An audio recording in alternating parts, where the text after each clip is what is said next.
오늘도 하나님께서 주시는 말씀이 여러분의 심령 가운데 큰 축복이 될 수 있기를 바랍니다. 이 시간에 요한복음 15장 9절부터 17절까지 있는 말씀 함께 보시겠습니다. 요한복음 15장 9절에서 17절입니다.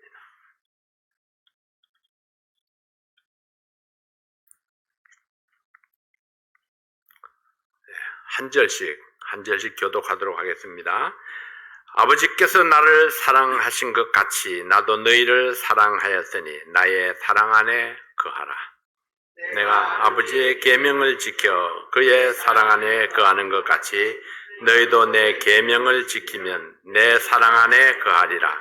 내가 이것을 너희에게 이름은 내 기쁨이 너희 안에 있어 너희 기쁨을 충만하게 하려 함이니라. 내 계명은 곧 내가 너희를 사랑한 것 같이 너희도 서로 사랑하라 하는 이것이니라. 사람이 친구를 위하여 자기 목숨을 버리면 이에서 더 큰 사랑이 없나니 너희가 나의 명하는 대로 행하면 곧 나의 친구라. 이제부터는 너희를 종이라 하지 아니하리니 종은 주인이 하는 것을 알지 못함이라. 너희를 친구라 하였노니 내가 내 아버지께 들은 것을 다 너희에게 알게 하였음이니라. 내가 너희를 택하여 세웠나니 이는 너희로 가서 과실을 맺게 하고 또 너희 과실이 항상 있게 하여 내 이름으로 아버지께 무엇을 구하든지 다 받게 하려 함이니라. 내가 이것을 너희에게 명함은 너희로 서로 사랑하게 하려 함이로라. 17절까지입니다. 17절 다시 한번 읽습니다. 시작. 내가 이것을 너희에게 명함은 너희로 서로 사랑하게 하려 함이로라. 아멘. 아버지 하나님 감사합니다. 우리가 서로 사랑하게 하기 위해서 주님께서 주신 말씀입니다. 이 말씀 따라서 우리가 서로 사랑하는 자 될 수 있도록 도와주시고 주님께서 기뻐하시는 열매를 풍성하게 맺을 수 있도록 도와주시옵소서. 예수님 이름으로 기도하옵나이다. 아멘. 지난 수요일에 우리는 좋은 열매를 사모하라는 하나님의 말씀을 들었습니다. 좋은 열매를 맺기 위해서 먼저 열매 맺기를 사모하는 거룩한 소원이 있어야 합니다. 그러나 소원만 가지고는 열매를 맺을 수 없습니다. 하나님은 농부요, 예수님은 포도나무요, 우리는 가지라 했습니다. 가지가 열매를 맺기 위한 기본 조건은 참 포도나무에 접붙여지는 것입니다. 또 가지와 원줄기의 소통이 원활해야 합니다. 이것을 위해서는 적절한 관리가 필요하고 꾸준한 공급이 있어야 합니다. 좋은 열매를 사모하는 농부는 가지치기와 잡초를 제거함으로 좋은 결실을 얻을 수가 있습니다. 오늘은 지난 시간에 이어서 연속되는 말씀으로 좋은 열매를 맺는 비결에 대한 주님의 가르침을 받고자 합니다. 우리가 어떻게 하면은 주님께서 기뻐하시는 열매를 맺을 수 있을까요? 첫 번째 비결은 주님과의 연합입니다. 주님과의 연합이라 하면은요, 함께 공조하는 것입니다. 함께 일하는 것입니다.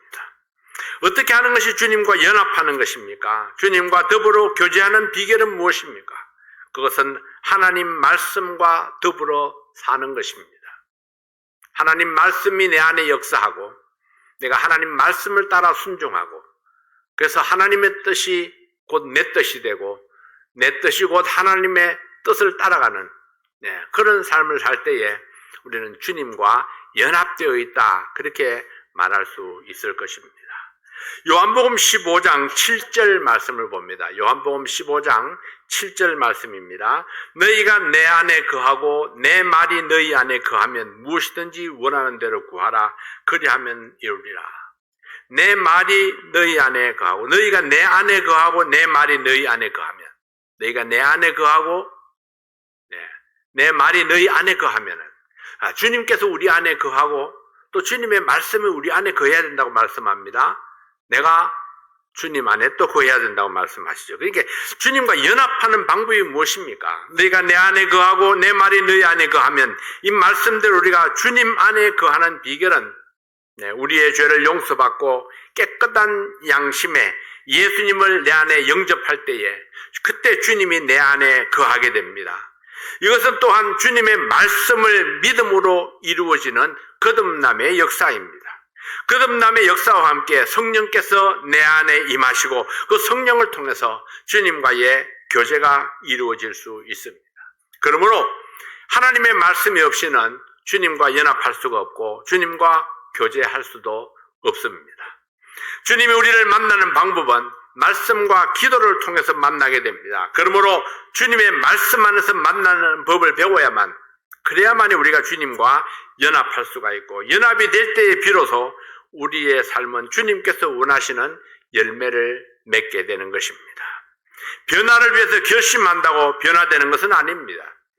열매를 맺고 싶다고 열매가 맺히는 것도 아닙니다. 하나님의 능력이 임하도록 기도하고 성령의 도우심을 받아야 합니다.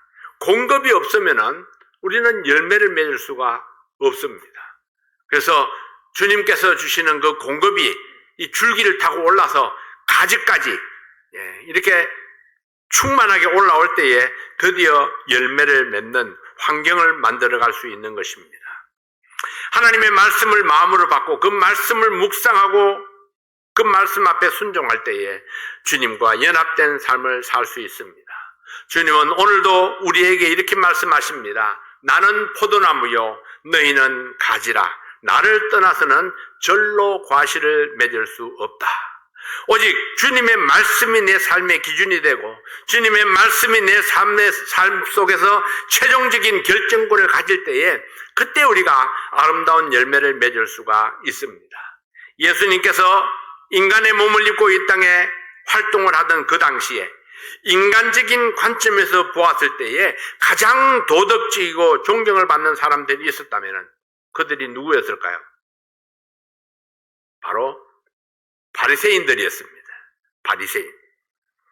사람들이 볼 때에 그들은 믿음이 아주 훌륭한 사람들이었습니다. 굉장히 종교적이었고 그리고 인격적인 사람들이었습니다. 그리고 선하게 보여지는 사람들이었죠. 그들은 여러 가지 면에서 보통 사람들하고는 달랐습니다. 일주일에 2번씩 금식 기도를 했고 하루에 몇 번씩 시간을 정해놓고 기도했던 사람들입니다. 옛날 우리나라 양반들처럼, 양반들 어땠나요? 비가 와도 뛰지 않습니다. 강을 건널 때 절대로 다리를 둥둥 걷지 않죠. 첨벙첨벙. 이 바리새인들이 그랬습니다. 사람들이 볼 때 얼마나 점잖은 사람이었는지 옷을 길게 늘어뜨리고 어슬렁어슬렁 이렇게 걸으면서 아주 점잖게 장망스럽게 뛰어다니지 않습니다. 그들은 점잖은 그런 모습입니다. 그리고 사람들 앞에 선행을 베풀죠. 안 볼 때는 어떻게 할지 모르지만은 적어도 사람들이 보는 앞에서는 선한 사람, 도덕적인 사람으로 비춰졌습니다. 그들은 사람들 앞에 나타내기를 무척 즐거워했죠. 오직 사람들 앞에 보이기 위해서 선행을 행하는 사람들이었습니다. 그렇기 때문에 사람들이 볼 때, 사람들이 그들을 볼 때는 굉장히 선한 사람들이었고 종교적인 사람들이었고 그리고 점잖은 사람들이었습니다. 그럼에도 불구하고 바리새인들은 예수님께는 호된 책망을 받았습니다. 그들이 책망받은 이유가 무엇입니까? 바리새인들이 잘못한 것이 무엇입니까? 그들은 하나님을 의식하기보다는 사람을 의식했기 때문입니다. 하나님과의 관계보다는 사람과의 관계를 더 의식했던 사람들입니다. 하나님은 뒷전에 있고 사람들 앞에 하나님을 잘 섬기는 사람인 것처럼 보이려고 노력했던 사람들입니다. 근데 사람들은 겉모양밖에 보지 못하지만은 하나님은 어떤 분입니까? 속을 꿰뚫어 보시는 분입니다. 그들의 마음속에 있는 그 악한 생각들을 보셨습니다. 그들의 행동 뒷면에 숨어 있는 그 악한 생각들을 하나님께서는 보셨습니다. 그들은 하나님의 영광이나 칭찬보다는 자기의 자존심이 중요했고 사람 앞에서의 영광이 중요했고 사람의 칭찬을 더 바랐던 사람입니다. 그러한 자세는 결국 주님으로부터 회칠한 무덤이라는 책망을 받게 되었습니다. 여러분, 회칠한 무덤이 무엇입니까? 회칠한 무덤. 무덤을 만들고 그리고 시체를 넣고 그리고 문을 닫고 밖에는 흰색으로 회칠을 했습니다. 바깥에서 보면 아주 깨끗한 무덤이죠. 근데 실제적으로 문을 탁 열고 들여다보면 그게는 시체가 썩고 냄새가 진동하는 그런 무덤이죠. 회칠한 무덤 같다 하는 것은 바리새인들이 그러했다는 것입니다. 바깥으로 볼 때에는 깨끗하게 보이지만은 실제적으로 그들의 내면 속을 딱 들여다보면은 시체가 썩는 것처럼 악취가 풍기는 그런 삶을 살았던 사람. 그래서 예수님께서는 그 내면을 바라보시는 예수님께서 바리새인들의 그 내면을 보시고 그들을 책망하셨던 것입니다. 분명 바리새인들이 그들 나름대로의 열매를 맺었지만은 그 열매들은 하나님이 원하시는 열매가 아니었던 것입니다. 열매의 모양은 비슷했지만은 그러나 사람들은 그 열매로 인하여 속았을지 몰라도 하나님은 속일 수 없었고 또 하나님은 속지 않으셨던 것입니다. 주님은 바리새인들이 맺었던 열매들이 하나님이 원하는 열매가 아니라 그렇게 말씀하셨습니다. 마태복음 7장 21절부터 23절까지 있는 말씀을 봅니다. 마태복음 7장 21절부터 23절까지 있는 말씀입니다. 자, 마태복음 7장 21절부터 23절까지 있는 말씀 찾으신 분은 함께 읽겠습니다. 나더러 주여 주여 하는 자마다 천국에 다 들어갈 것이 아니요 다만 하늘에 계신 내 아버지의 뜻대로 행하는 자라야 들어가리라. 그날에 많은 사람이 나더러 이르되 주여 주여 우리가 주의 이름으로 선지자 노릇하며 주의 이름으로 귀신을 쫓아내며 주의 이름으로 많은 권능을 행치 아니하였나이까 하리니 그때에 내가 저희에게 밝히 말하되 내가 너희를 도무지 알지 못하니 불법을 행하는 자들아 내게서 떠나가라 하리라. 불법을 행하는 자들아, 주님께서 그렇게 말씀을 합니다. 바리새인들에게 불법을 행하는 자들아 내게서 떠나가라. 주의 이름으로 능력을 행하였다 할지라도 주님이 알지 못하는 것이라면 이것은 주님과 상관이 없는 것입니다. 그들은 선지자 노릇도 하고 말씀도 전파했고 성경 공부도 열심히 했고 귀신도 몰아냈습니다. 사역에도 열심을 보였습니다. 많은 권능을 행하기도 했습니다. 병자를 위해서 열심히 기도도 했습니다. 이러한 것들은 사람들의 눈을 속이기에 너무나도 좋은 것들입니다. 그러나 무엇을 했느냐, 어떤 일을 했느냐가 주님께는 중요한 포인트가 아닙니다. 무엇을 했느냐, 어떤 일을 했느냐, 이것이 중요하지 않다는 것입니다. 그럼 뭐가 중요했나요? 그 일들이 누구에게서 온 것인가, 누구의 힘으로 맺은 열매들인가가 중요했습니다. 하나님의 법을 지키지 않는 사람, 하나님의 말씀을 지키지 않는 자들을 하나님께서는 불법을 행하는 자들아 이렇게 책망을 했습니다. 그 바리새인들이 보고 그렇게 책망을 했다면은 그들은 여러 가지 열매를 맺었지만은 하나님의 말씀에 합당한 열매들이 아니었다는 것입니다. 하나님의 말씀을 따라 맺어진 그런 열매들이 아니었습니다. 하나님께서 원하시는 열매가 무엇입니까? 그것은 성령을 통해서 맺는 열매, 나 자신의 능력이나 힘으로는 맺을 수 없다고 말씀하셨습니다. 하나님께서 기뻐하시는 열매는 하나님의 말씀에 순종하는 성도들에게 하나님께서 맺히게 하는 열매입니다. 그러므로 지금 그 사람이 맺고 있는 열매의 근원이 누구인가를 알아야 합니다. 그 열매를 맺게 하신 분이 하나님이면은 하나님이 기뻐하시는 열매입니다. 그 열매가 성령의 인도하심을 따르는 열매라면은 그것 하나님이 기뻐하시는 열매입니다. 그 열매가 하나님의 말씀에 합당한 열매라면은 그 열매는 하나님이 기뻐하시는 열매입니다. 그러나 그 열매가 자기에게서 나온 것이라면은 그것은 하나님이 원하시는 열매가 아닙니다. 하나님의 일을 하는 사람은 사람의 바른 자세는 무엇입니까? 베드로전서 4장 11절 말씀은 이렇게 말씀합니다. 베드로전서 4장 11절입니다. 하나님이 공급하시는 힘으로 하는 것 같이 하라. 하나님이 공급하시는 힘으로 하는 것 같이. 하나님께로부터 온 것만이 하나님께 영광이 되기 때문입니다. 하나님을 기쁘시게 하는 열매는 주님과 함께 이루는 사역입니다. 주님과 함께 이루는 사역이 무엇입니까? 주님과 연합하는 것입니다. 주님께서 나를 통해서 일을 하게 하시는 것입니다. 뜻은 주님의 뜻이고 일은 내 몸을 통해서 이루어지는 것입니다. 그래서 주님과 내가 연합해서 이루는 사역, 그것이 곧 주님께서 기뻐하시는 열매를 맺는 비결입니다.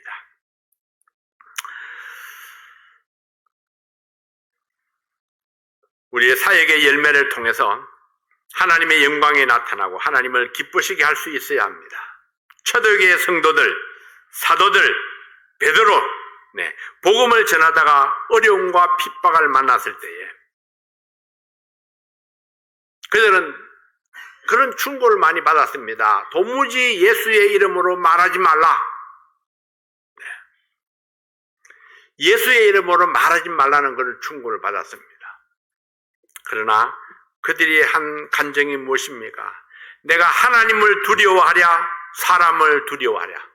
내가 사람을 기쁘게 하랴, 하나님을 기쁘게 하랴. 내가 하나님의 말씀을 들을 것인가, 아니면 사람의 말을 들을 것인가, 자문자답하면서 자신은 사람의 말을 듣지 아니하고 하나님의 말씀을 따르겠다고 결단하고 선언했습니다. 어떻게 하는 것이 하나님의 사람인가를 우리에게 보여주었습니다. 다윗과 사울을 비교해 보겠습니다. 이 두 사람처럼 경명하게 대조되는 삶을 산 사람도 없을 것입니다.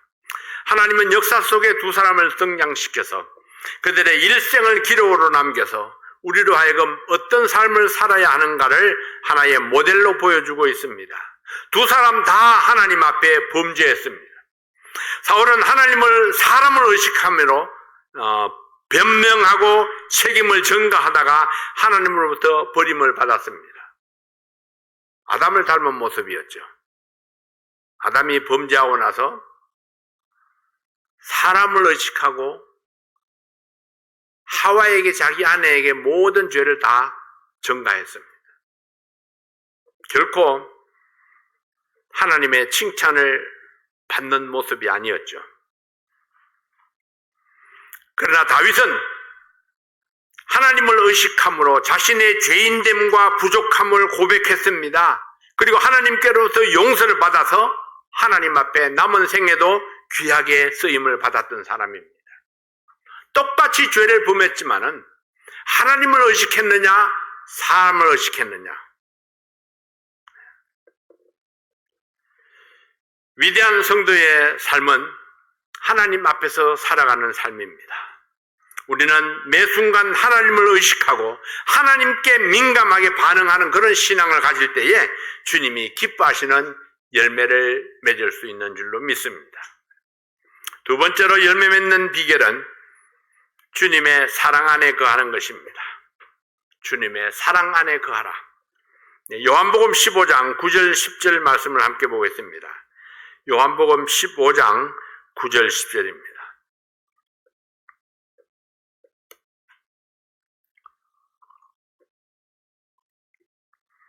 아버지께서 나를 사랑하신 것 같이 나도 너희를 사랑하였으니 나의 사랑 안에 거하라.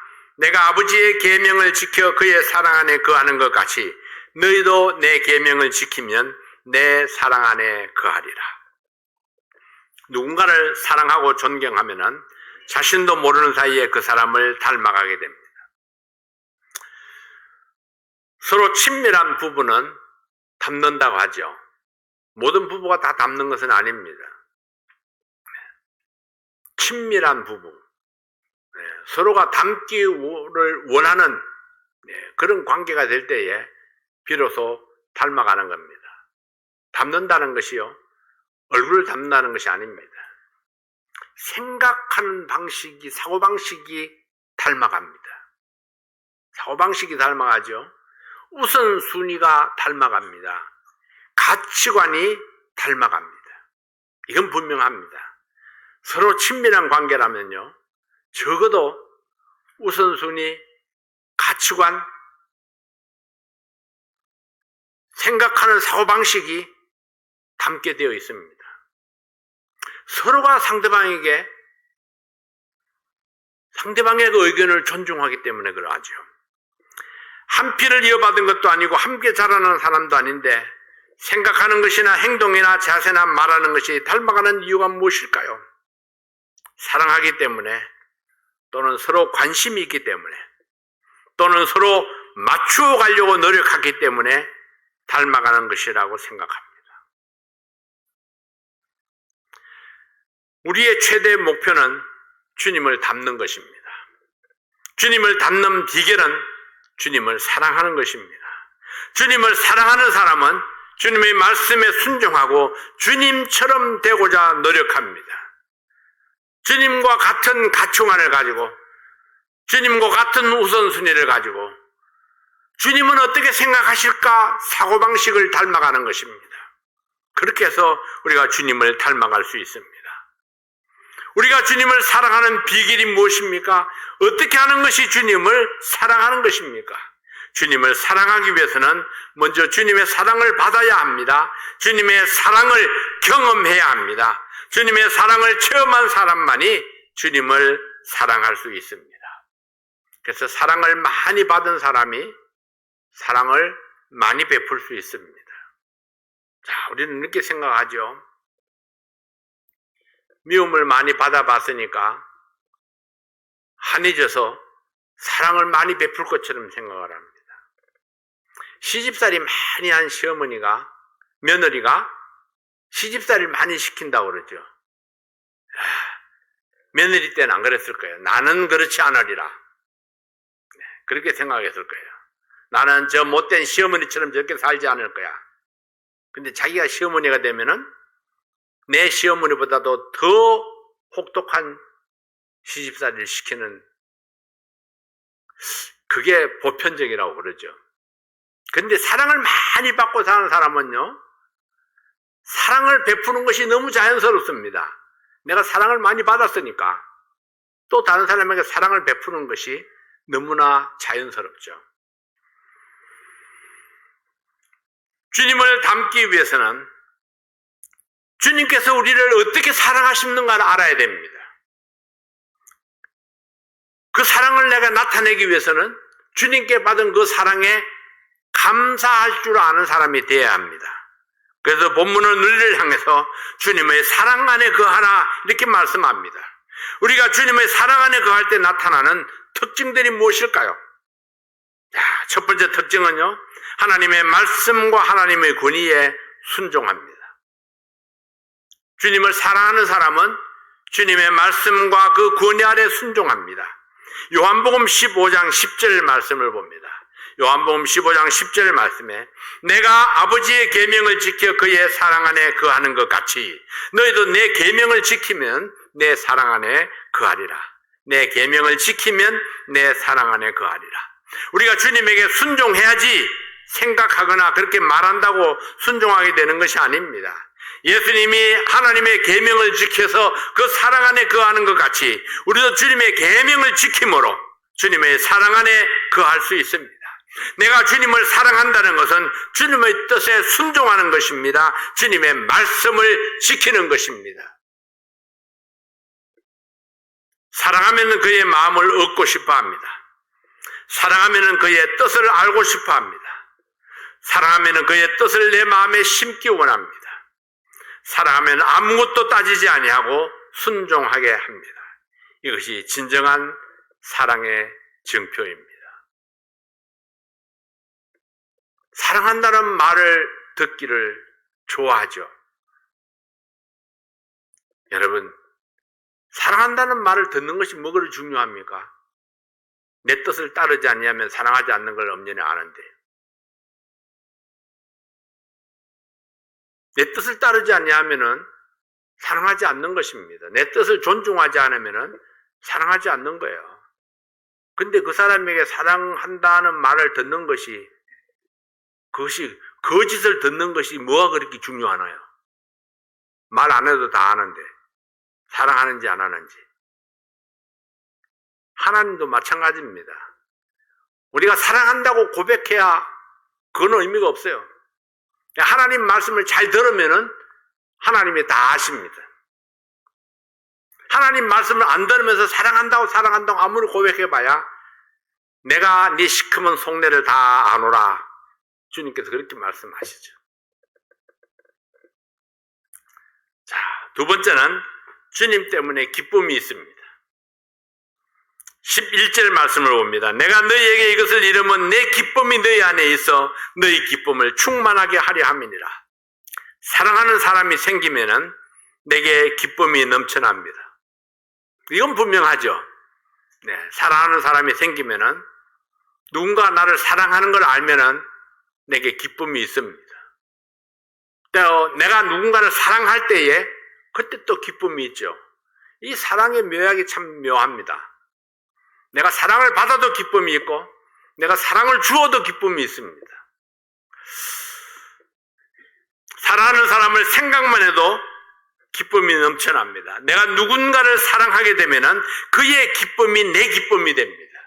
그의 슬픔도 내 슬픔이 됩니다. 내가 주님을 사랑하면은 주님의 기쁨이 내 기쁨이 되고 주님의 기쁨이 내 속에 충만하게 된다고 말씀을 합니다. 내 속에 주님 때문에 기쁨이 있다면 이것이 바로 내가 주님의 사랑 안에 거하는 증거입니다. 왜 많은 그리스도인들이 주 안에서 기쁨을 누리지 못합니까?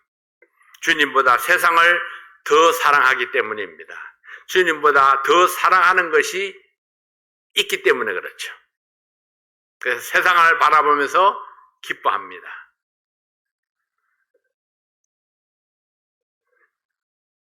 주님보다 사람을 더 사랑하기 때문에, 주님을 기쁘시게 하는 것보다 사람을 더 기쁘게 하려고 하기 때문에, 그래서 주님으로 인해서 기뻐하지 못합니다. 만약에 우리가 다른 모든 것보다도 주님을 기쁘게 하려고 한다면은 우리 속에 주님께서 주시는 기쁨과 평안으로 충만하게 되고 이것이 바로 주님의 사랑 안에 거하는 증거가 됩니다.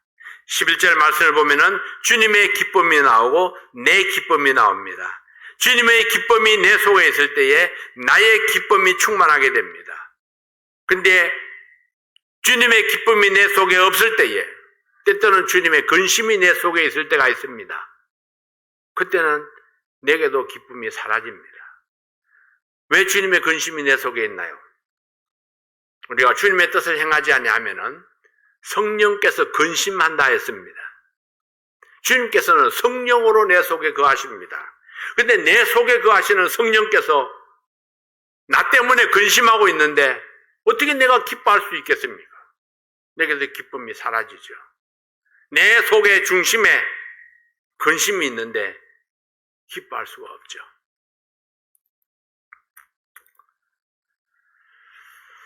내가 주님의 기쁨 속에 동참할 때에, 주님을 기쁘시게 할 때에, 그때에 비로소 나에게 진정한 기쁨을 가질 수가 있는 줄 믿습니다.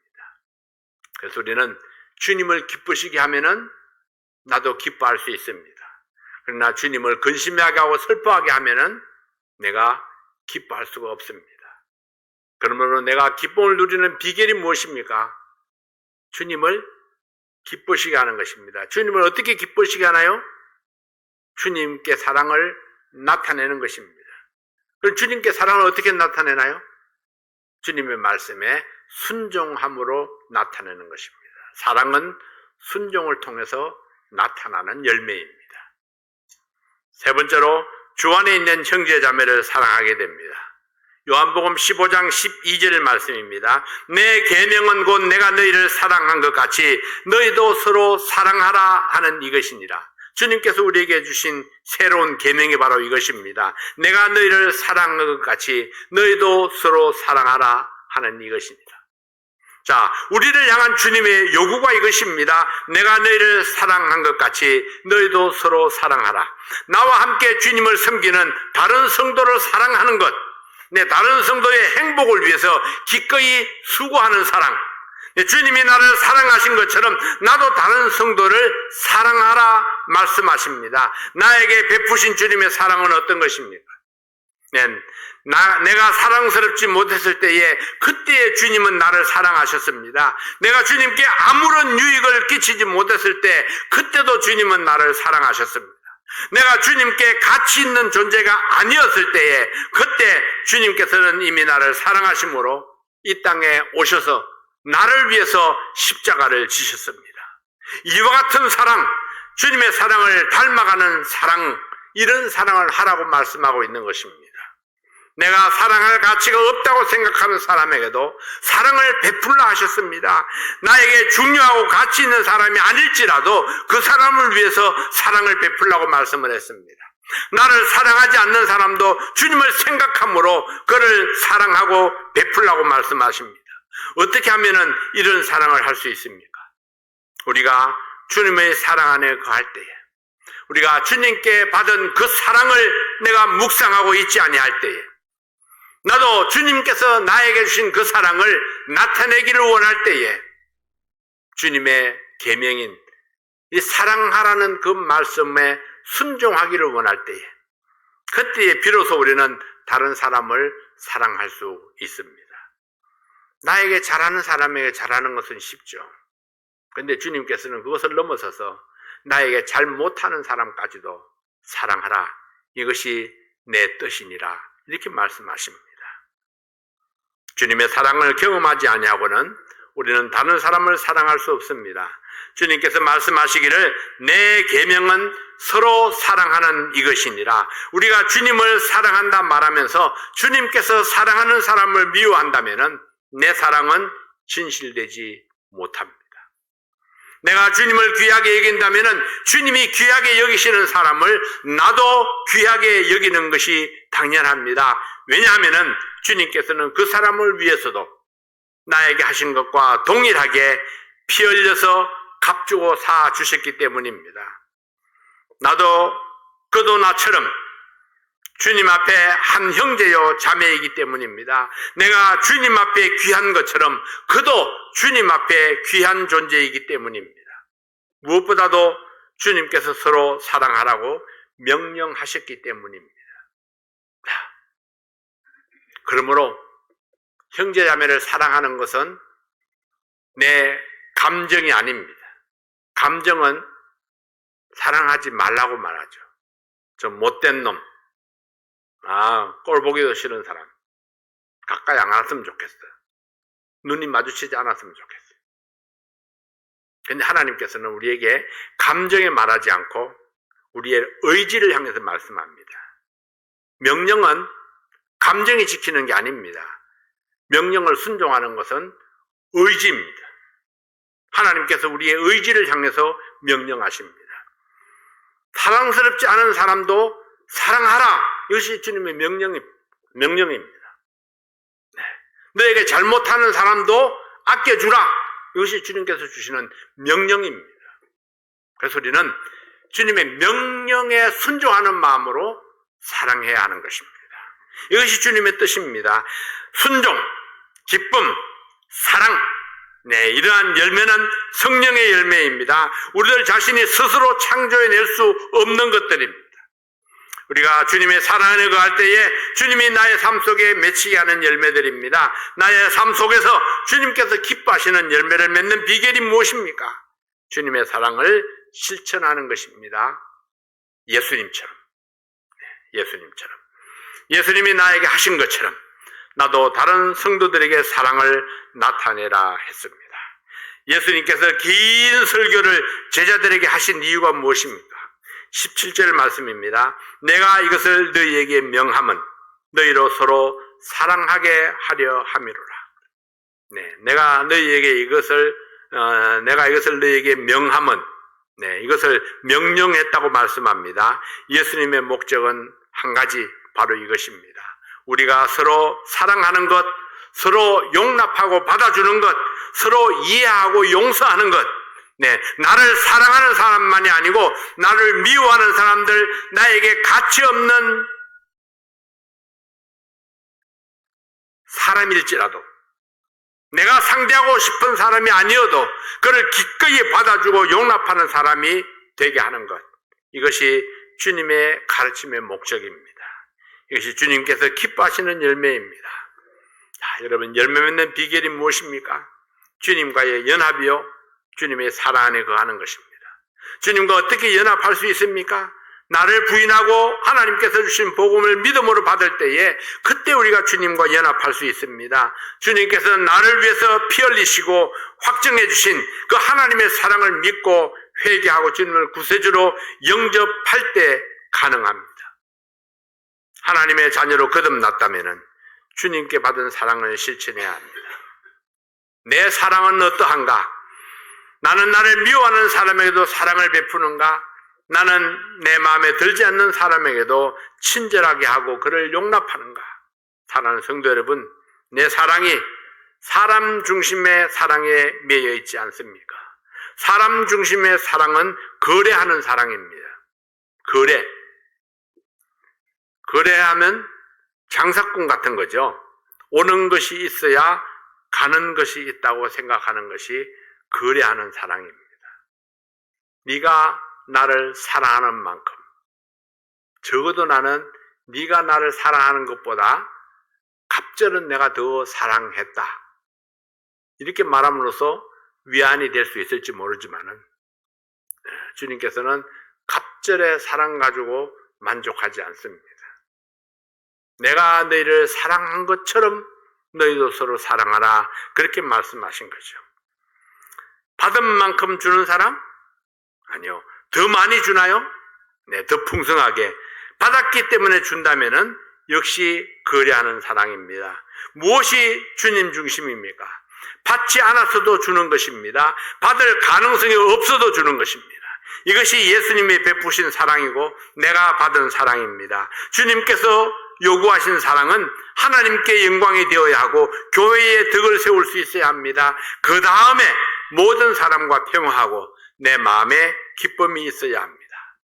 이 시간에 주님 앞에 자신을 내려놓고 주님의 사랑을 구하시는 여러분들이 되시기를 바랍니다.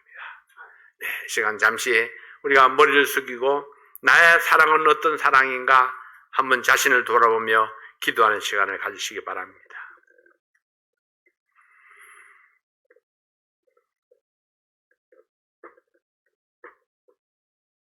나는 과연 주님의 사랑을 얼마나 나타냈는가? 사랑하는 주님의 말씀 앞에 나는 얼마나 순종하려고, 의지적으로 순종하려고 노력했는가?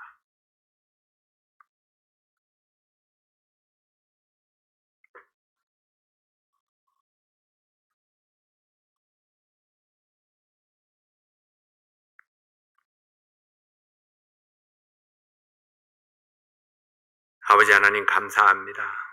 우리에게는 사랑이 없었고 우리에게는 충성심이 부족했습니다. 그러나 주님께서 우리에게 보여주셨습니다.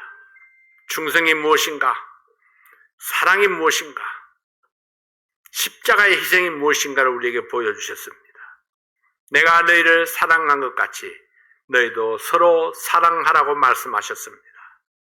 주님이 나를 사랑하신 것처럼 나도 또 다른 성도들을 사랑하는 자 되기 원합니다. 아버지 하나님, 사랑이 풍성한 성도, 넘치는 사랑으로 하나님의 사랑을 증명하는 그런 우리의 삶이 되기를 원합니다. 우리가 오늘 결심했던 대로, 기도한 대로 하나님의 성령께서 우리에게 능력을 더하시고 하나님의 사랑을 나타내는 자 될 수 있도록 도와주시옵소서. 예수님 이름으로 기도하옵나이다. 아멘.